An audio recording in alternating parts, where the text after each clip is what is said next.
The rain battered the windows of the old Victorian house, each drop a hammer against Ellie's heart. She sat on the floor, clutching a worn photo of her and Sarah, their smiles frozen in a moment when the world felt whole. Now Sarah was gone, taken by a cruel twist of fate, and Ellie was left to drown in the silence of their empty home. Ellie's fingers traced the edges of the photo, her wife's laughter echoing in her mind like a melody she'd never hear again. Sarah had been her anchor, her light, the woman who made every storm bearable. They'd built a life together in this sleepy Oregon town, defying whispers and sideways glances with their love. But cancer didn't care about love. It stole Sarah in 6 brutal months, leaving Ellie at 28, a widow with nothing but memories and a golden retriever named Max. Max patted over, his warm muzzle nudging her hand. His collar jangled softly, a sound that used to mean walks in the park with Sarah laughing beside her. Now it was a reminder of what she'd lost. Ellie buried her face in his fur, tears soaking into his golden coat. "You're all I have left, buddy," she whispered. But even Max wasn't safe. Sarah's family, her estranged conservative parents, had descended like vultures, claiming everything in the will, including Max. They were coming tomorrow, armed with lawyers and righteousness to take him away. Ellie's phone buzzed on the hardwood floor. A text from her best friend, Mia. "They can't take him. We'll fight this. Stay strong." Mia, fierce and unapologetic, had been their rock through Sarah's illness. She was the only one who understood the depth of Ellie's grief, the only one who didn't flinch at their love. But even Mia couldn't stop the legal machine Sarah's parents had unleashed. The will was clear. Sarah's assets, including Max, went to her family. Ellie wasn't legally recognized as Sarah's spouse in their small town's eyes. Not when they'd married in a quiet ceremony 2 years ago, before Oregon fully embraced same-sex marriage. The paperwork was a mess, their union a gray area. Sarah's parents, who disowned her for loving Ellie, now saw a chance to erase their daughter's choices. They didn't just want Max. They wanted to unravel everything Sarah had stood for. Ellie stood, her legs shaky, and walked to the kitchen. The house smelled of Sarah, lavender candles and cedarwood. She poured a glass of wine, her hands trembling. The clock ticked toward midnight, each second a countdown to the confrontation. She didn't know how to fight people who saw her love as a sin, but she knew she couldn't lose Max. He was more than a dog. He was Sarah's heart, her final gift.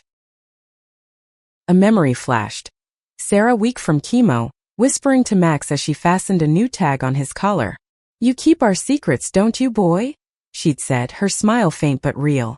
Ellie hadn't thought much of it then, but now it gnawed at her. What secrets? Sarah had always been full of surprises.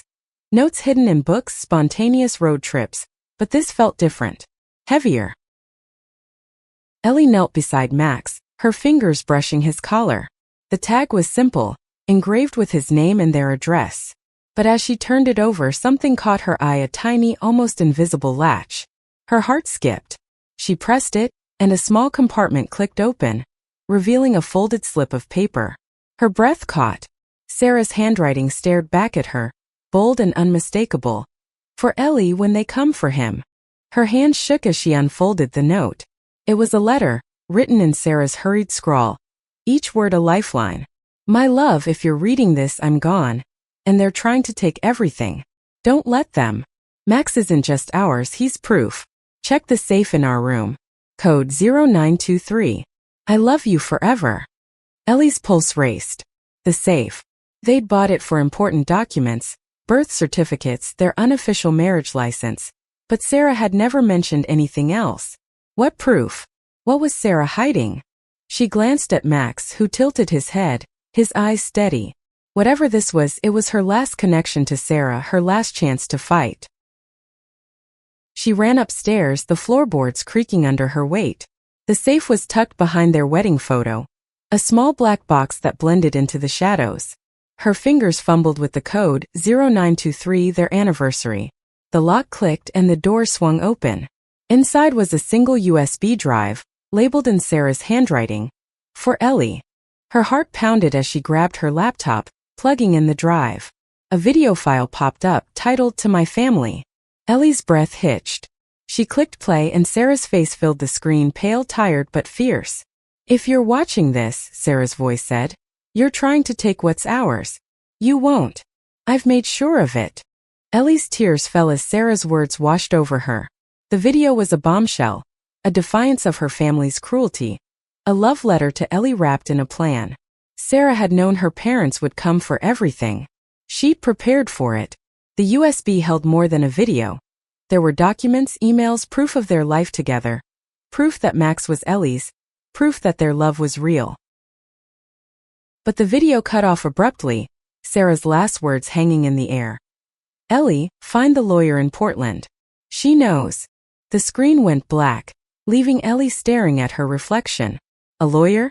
Portland? Her mind spun. She didn't know who this lawyer was, but Sarah had left her a path. A fight. The doorbell rang, sharp and jarring. Ellie froze. It was too early for Sarah's parents. They weren't due until morning. She crept downstairs, Max at her heels, and peered through the peephole. Mia stood on the porch, soaked from the rain, her expression grim. "Ellie, open the door. It's worse than we thought." Ellie swung the door open, her heart in her throat.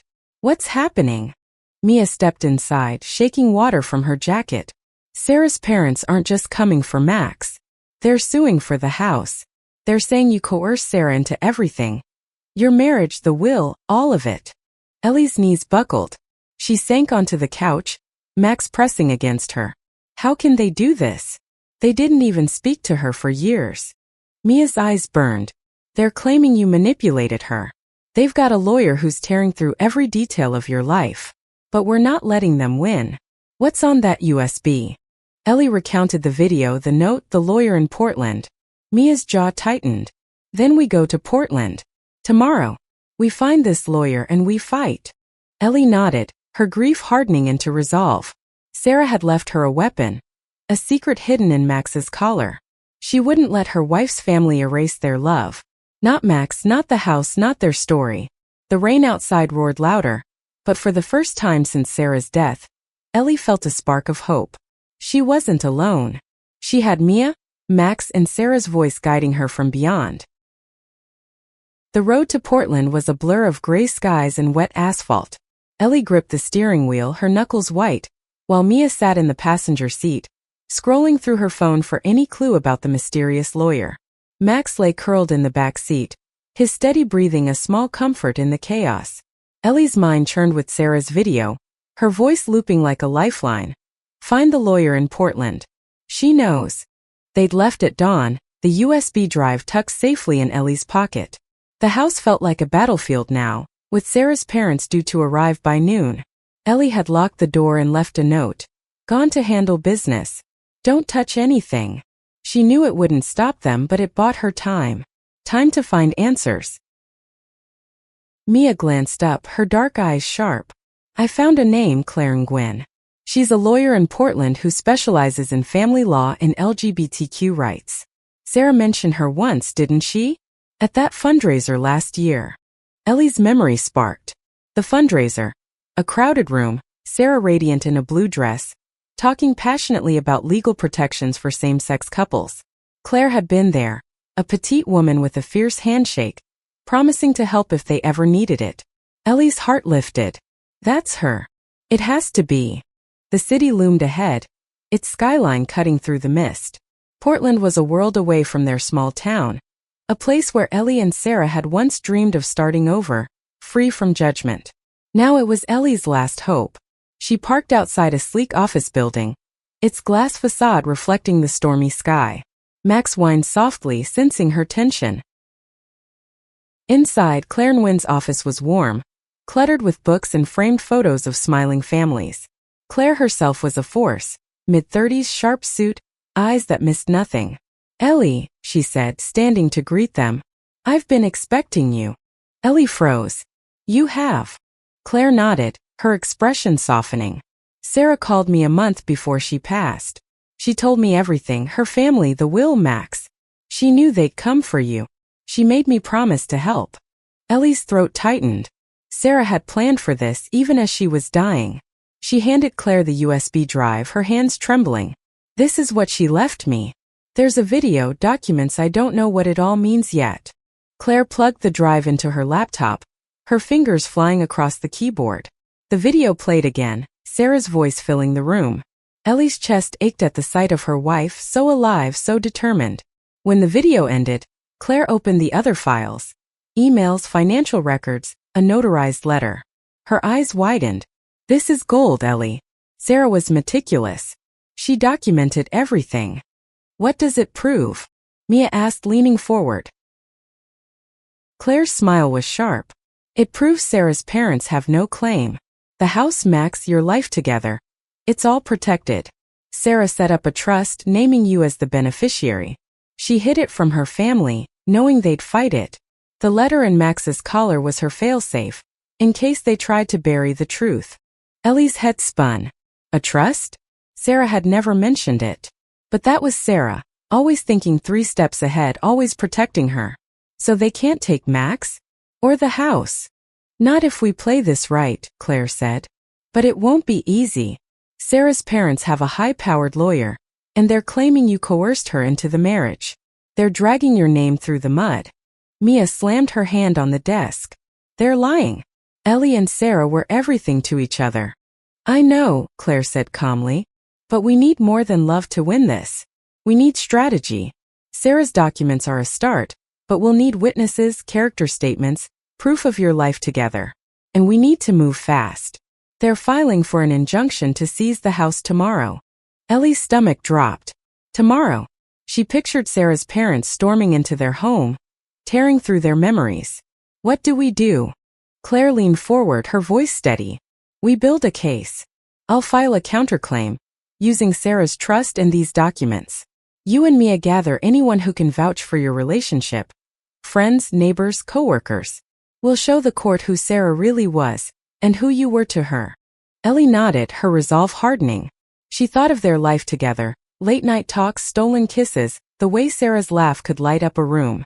She wouldn't let that be erased. What about the video? Can we use it? Claire hesitated. It's powerful, but it's personal. If we play it in court, it'll be public record. Sarah's family will twist it, make it about her illness, not her love. We'll save it for the right moment. Mia stood, pacing. What about Max? They're coming for him today. Claire's eyes narrowed. They won't get him. The trust names Ellie as his guardian.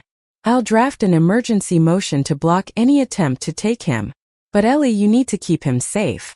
Don't let them near him. Ellie glanced at Max, who was sprawled by the door, oblivious to the storm around him. She felt a surge of protectiveness. They'll have to go through me first. The drive back was tense, the weight of Claire's words settling over them. Ellie's mind raced with names. Friends who'd celebrated their wedding, neighbors who'd brought casseroles during Sarah's illness. They'd all seen the truth of their love. But would it be enough? As they pulled into the driveway, Ellie's heart sank. A sleek black SUV was parked outside, and 2 figures stood on the porch, Sarah's parents, Margaret and Robert. Margaret's face was pinched, her eyes cold.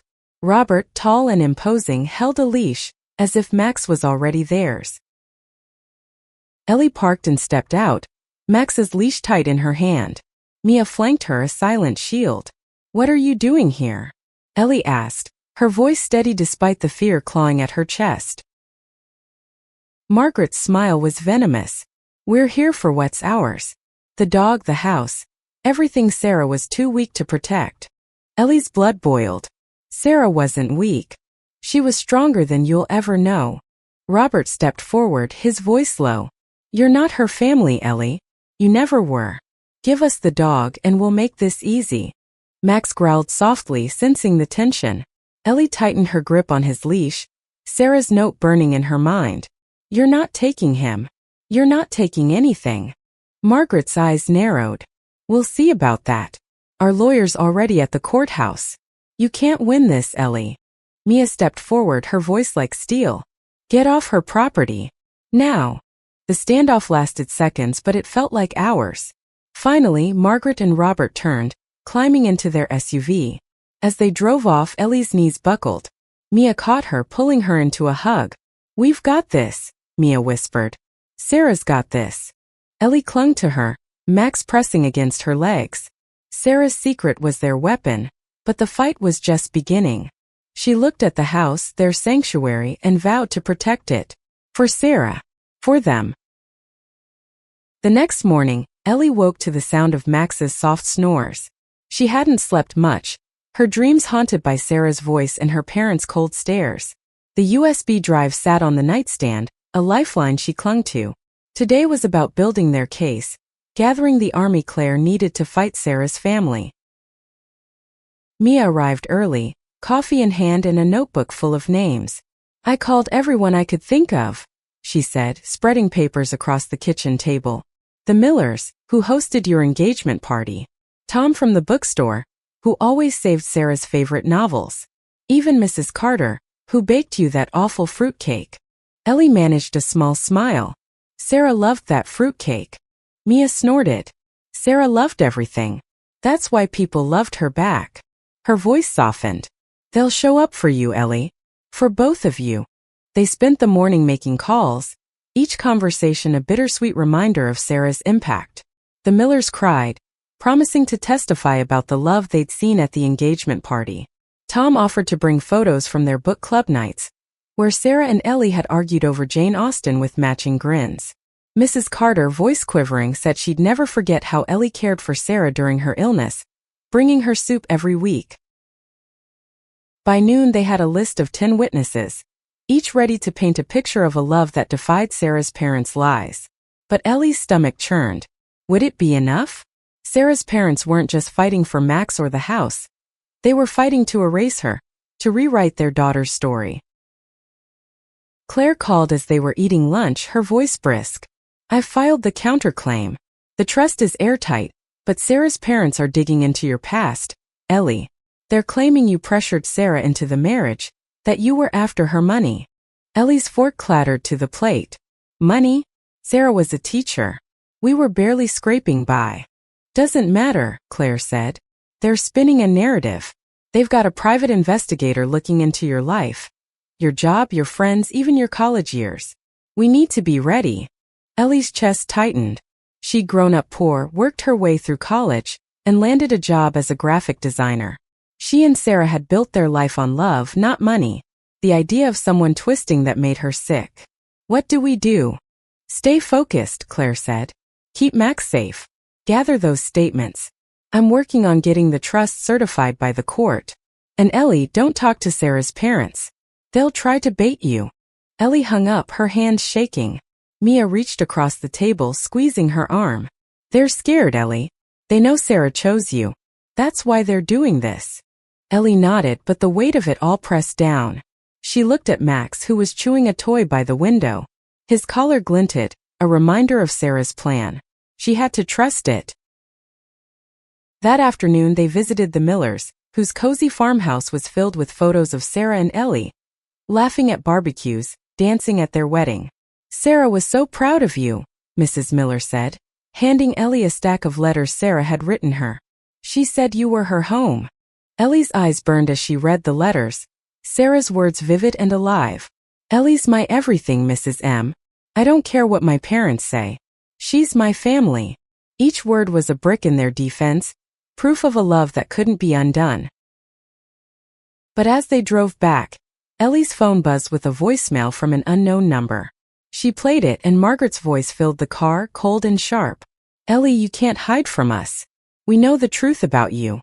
Give us the dog or we'll make this worse." Mia grabbed the phone. "Don't call her back. That's what they want." Ellie's heart pounded. "What truth? I've got nothing to hide." Mia's jaw tightened. "They're bluffing. They're trying to scare you. But we need to be careful. They're not above playing dirty." That night Ellie couldn't sleep. She sat on the couch, Max curled beside her, and opened her laptop. The USB drive held more than the video and documents. There were photos, hundreds of them. Sarah and Ellie at the beach, at pride parades, at home with Max.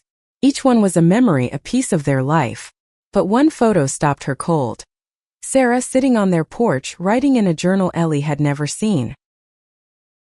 She tore through the house, searching for it.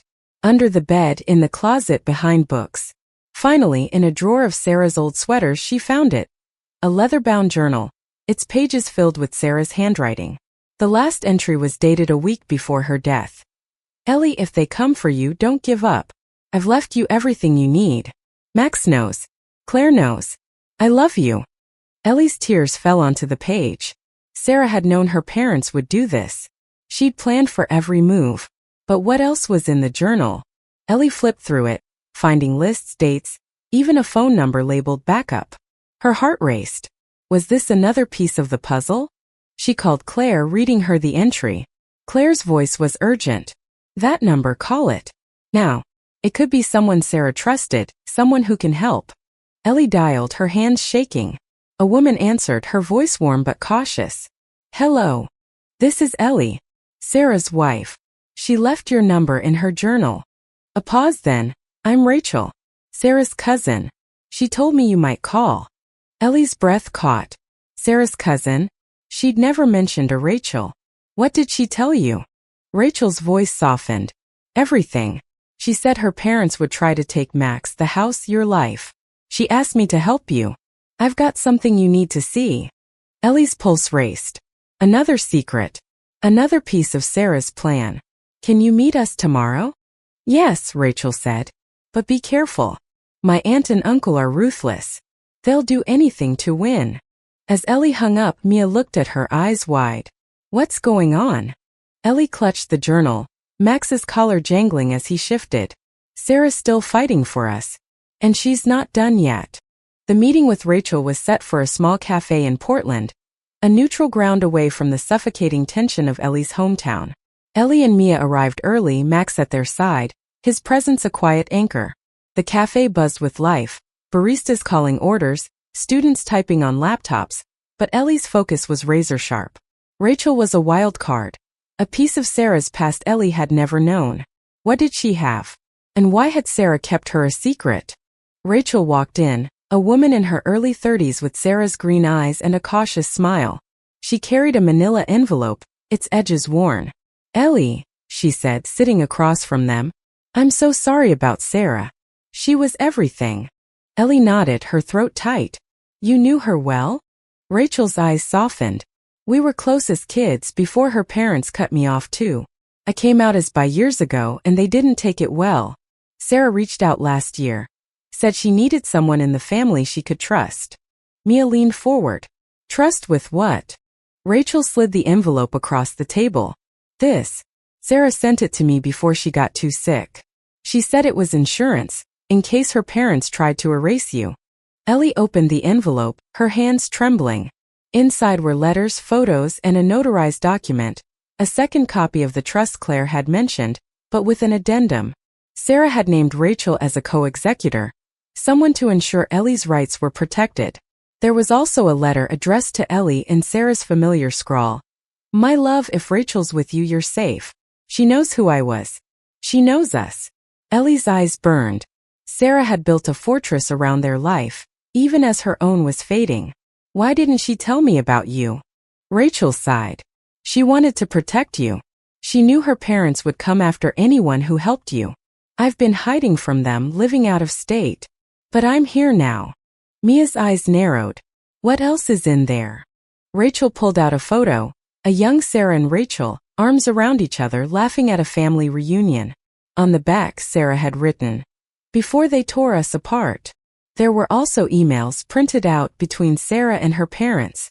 They were brutal. Accusations, ultimatums, demands that Sarah leave Ellie. Sarah's responses were calm but firm, defending her love, her life. This is evidence, Rachel said. Proof they disowned her long before she got sick. It shows their motive isn't love, it's control. Ellie's heart raced. This was more than she'd hoped for. With Rachel's testimony, the trust, and Sarah's letters, they could dismantle her parents' lies. But a nagging fear lingered. What if they twist this too? They're saying I coerced her, that our marriage wasn't real. Rachel's jaw tightened. They can try. But Sarah was clear. She loved you, Ellie. She chose you. And she made sure you'd have everything you need to fight. Mia tapped the table. We need to get this to Claire. Now. They drove to Claire's office, the envelope burning a hole in Ellie's bag. Claire's eyes lit up as she read through the documents. This is a game changer, she said. With Rachel's testimony in these emails, we can prove Sarah's parents had no relationship with her. The court will see their claim for what it is, greed and spite. Ellie felt a flicker of hope, but it was tempered by dread. The hearing was in 2 days, and Sarah's parents were escalating. That afternoon, a process server arrived at the house, delivering a summons. They weren't just suing for Max and the house, they were demanding a full investigation into Ellie's fitness as Sarah's spouse, claiming she'd taken advantage of Sarah's illness. Mia cursed, crumpling the summons. "This is disgusting. They're trying to humiliate you." Ellie's hand shook as she read the accusations. Unstable. Manipulative. Words that cut deeper than any knife. She thought of Sarah, her laughter, her strength. "They can't take her from me," she whispered. "Not like this." Claire called, her voice urgent. "Don't let this shake you, Ellie. They're throwing everything at the wall, hoping something sticks. We've got the trust, Rachel, the witnesses. We're stronger than they think." That night, Ellie sat with Max, the journal open in her lap. She read Sarah's words again, tracing the ink with her fingers. One entry stood out, written during a hospital stay. "Ellie, you're my courage. If they come for you, remember who we were. Fight for us." Ellie's tears fell, but her resolve hardened. She wasn't just fighting for Max or the house. She was fighting for Sarah's truth, for their love. She called Rachel, who agreed to testify at the hearing. Mia rallied the witnesses, organizing their statements. The pieces were falling into place, but the battle was far from over. The next day, Ellie found a note slipped under her door. It was typed anonymous, but the words chilled her. "Give up the dog or you'll lose more than you think." Her blood ran cold. She showed it to Mia, who called Claire immediately. "This is intimidation," Claire said. "Keep it. It's evidence of their tactics." Ellie clutched Max's leash, her heart pounding. She looked into his eyes, steady and trusting, and thought of the secret in his collar. Sarah had known this would happen. She'd left Ellie a path, but it was a dangerous one. As the hearing loomed, Ellie felt the weight of Sarah's love and her parents' hatred closing in. She wasn't sure she could face it, but she knew she had to, for Sarah, for Max, for the life they'd built. The courthouse in Portland was a cold, imposing building, its marble floors echoing with every step. Ellie sat in the hallway, Max at her feet, his collar glinting under the fluorescent lights. Mia and Rachel flanked her, their presence a shield against the storm.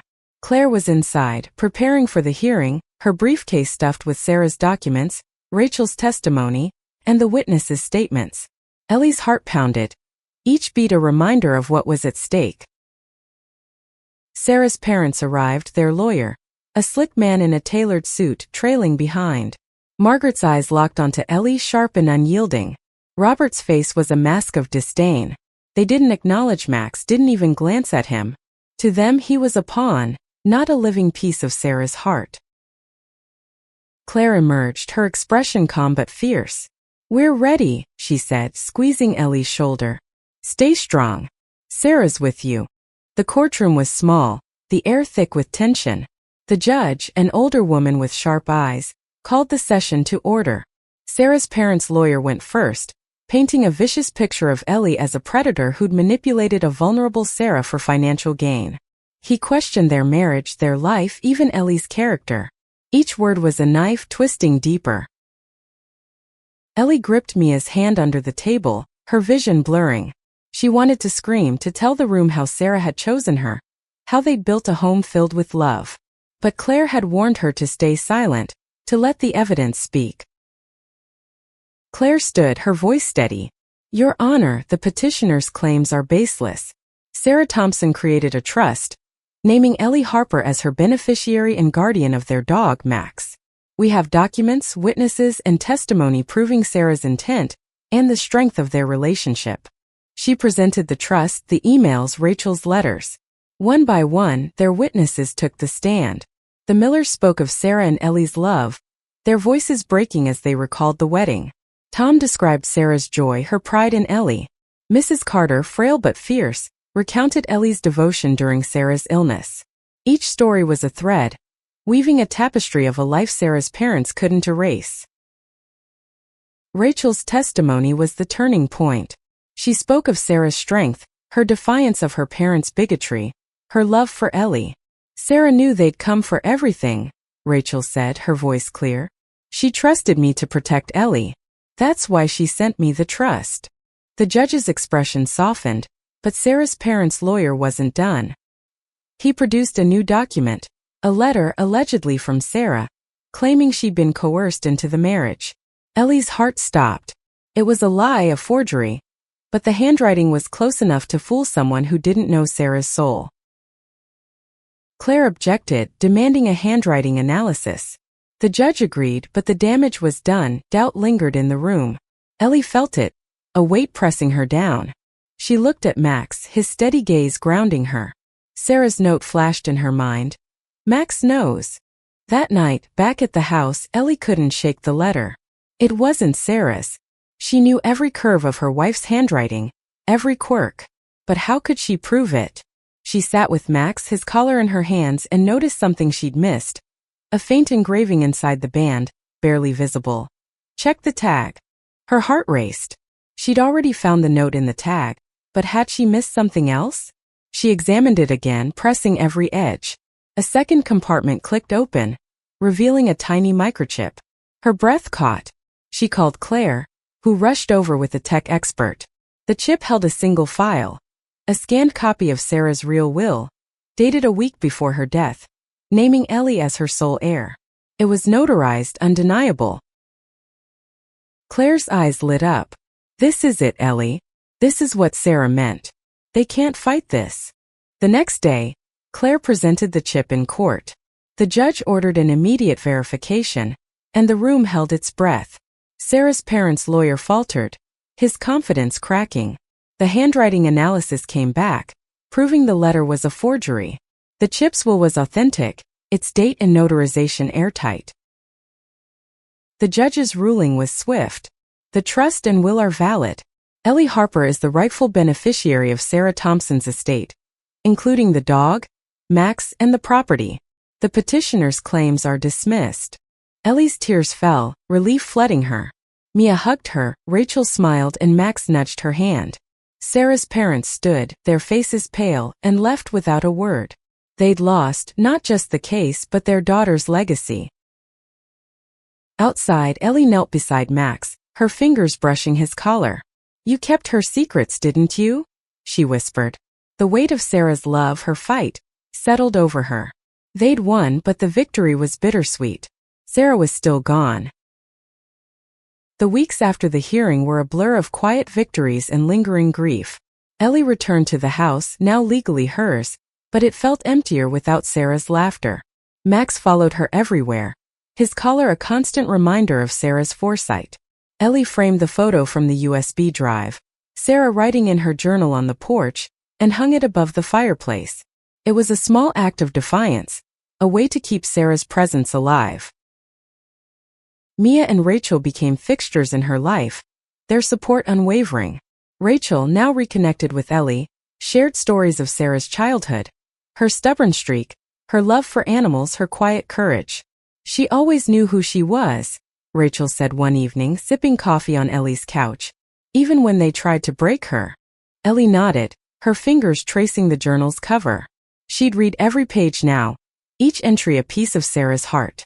Some were love letters to Ellie, others were plans, lists of lawyers, instructions for the trust, even a note about Max's favorite treats. Sarah had known her time was short, but she'd poured everything into protecting their life. Claire called regularly, tying up loose ends. Sarah's parents had retreated, their lawyer dropping the case after the forged letter was exposed. But Ellie couldn't shake the anonymous note from before the hearing. Give up the dog or you'll lose more than you think. She'd given it to Claire, who suspected it was a desperate ploy by Sarah's parents, but there was no proof. The threat lingered, a shadow over Ellie's victory. One morning, Ellie found a package on her doorstep. No return address, just a small box with a single photo inside. It was Sarah, young and smiling, with Max as a puppy. On the back, in unfamiliar handwriting, "She'd be proud of you." Ellie's heart raced. Was this Rachel? Someone else Sarah had trusted? She showed it to Mia, who frowned. We need to be careful. Someone's watching. Ellie installed a security system, her paranoia growing. She couldn't lose Max, not after everything. She started taking him everywhere, his leash a lifeline. At night, she'd sit with him, reading Sarah's journal, searching for clues. One entry stood out. If anything happens, ask Tom about the box. Tom from the bookstore. Ellie hadn't thought of him since his testimony. She drove to his shop the next day, Max in tow. Tom's face lit up when he saw her. Ellie, how's our hero? She smiled faintly. Tom, Sarah mentioned a box. Do you know anything about it? His expression shifted, a mix of surprise and sadness. She told you, huh? Wait here. He disappeared into the back, returning with a small wooden box, carved with their initials, SNE. She gave me this a month before she passed. Said to give it to you if you asked. Ellie's hands trembled as she opened it. Inside was a locket, a photo of them inside, and a letter. Sarah's words were a whisper from the grave. Ellie, you're stronger than you know. Keep Max close. He's our heart. If they try again, the locket will tell you what to do. Ellie opened the locket, her breath catching. Inside, behind their photo, was a tiny key. She didn't know what it unlocked, but Sarah's words echoed. The locket will tell you. She called Claire, who suggested it might open a safe deposit box. They traced it to a bank in Portland, one Sarah had used for their savings. At the bank, Ellie's heart pounded as she opened the box. Inside was a deed, not just for the house, but for a small cabin in the mountains, a place Sarah had dreamed of escaping to. There was also a letter, addressed to the court, detailing Sarah's wishes. Ellie is my family. Everything I have is hers. Ellie's tears fell as she read it. Sarah had thought of everything, even a sanctuary for her. The cabin was a fresh start, a place to heal. But the anonymous note still haunted her. She showed Claire the locket and letter, and Claire's eyes narrowed. This is Sarah's final move. She knew they'd never stop. That night Ellie dreamed of Sarah, her smile bright, her voice clear. You're not alone, Ellie. Keep going. She woke with a new resolve. She'd protect their life, their love, no matter what came next. The cabin was nestled in the Cascade Mountains, a small wooden haven surrounded by pines. Ellie drove up with Max, Mia, and Rachel, the deed tucked safely in her bag. It was Sarah's final gift, a place where Ellie could rebuild. The air was crisp, the silence a balm after months of fighting.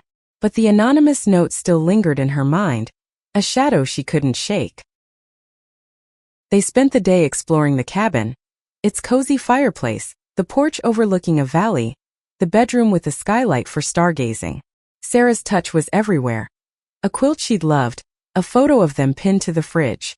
Ellie felt her wife's presence, a warmth that softened the ache in her chest. That evening they sat by the fire, Max curled at Ellie's feet. Rachel opened Sarah's journal, reading a passage aloud. The cabin is for you, Ellie. Place to start again. Don't let them take your light. Ellie's eyes burned. Sarah had known she'd need this, a refuge from her parents' cruelty. Mia raised a glass of wine. To Sarah. And to you, Ellie, for fighting. Ellie smiled, her first real smile in months. To us, she said, her voice steady. All of us. The next morning, Ellie found a letter in the cabin's mailbox, addressed to her in Sarah's handwriting. Her heart stopped. It was postmarked a year ago, sent to the cabin before Sarah's death. Inside was a single page. Ellie, if you're here, you've won. The cabin is yours, our safe place. But be careful. My parents won't stop. The key in the locket opens a box under the floorboards. It's our last secret. Ellie's hands shook as she searched the cabin, Max following her every step. Under the bedroom floor, she found a small metal box, the key fitting perfectly. Inside was a collection of letters, photos, and a USB drive labeled, For the Truth. She plugged it into her laptop, her breath catching as a new video loaded. Sarah's face appeared, weaker than in the first video but no less fierce. Ellie, my love, she said. If you're watching this, you've found the cabin. I'm so proud of you. My parents will never understand us, but you don't need them to. This drive has everything, my diaries, our story, proof of who we were. Share it if you need to. Live for us. The drive held years of memories, Sarah's diaries, videos of their life, letters to Ellie. It was a love story, raw and real, a testament to their bond. Ellie sobbed, Max nudging her hand. Sarah had given her everything, even in death. Claire arrived the next day, her eyes wide as she watched the video. "This is more than evidence," she said. "It's a legacy. If they come for you again, we'll make this public. The world will know who Sarah was." Ellie nodded, her heart full. She didn't need the world's approval, but she wanted Sarah's truth to live on. She decided to write their story, using Sarah's diaries and videos, a book to honor their love. It would be her way of fighting back, of showing the world what Sarah's parents tried to erase. Months later, Ellie stood in the cabin, Max by her side, as she finished the first draft. The anonymous note had stopped, the threats fading into silence. Sarah's parents had retreated, their power broken by the truth. Ellie looked out at the mountains, feeling Sarah's presence in the wind. She knelt beside Max, her fingers brushing his collar. "We did it, buddy," she whispered. "She's still with us." The cabin was her home now, a place of healing and hope. Ellie's grief would never fully fade, but Sarah's love was stronger. Through Max, the trust, the locket, the cabin, Sarah had given her a future. And Ellie would live it fiercely, for both of them.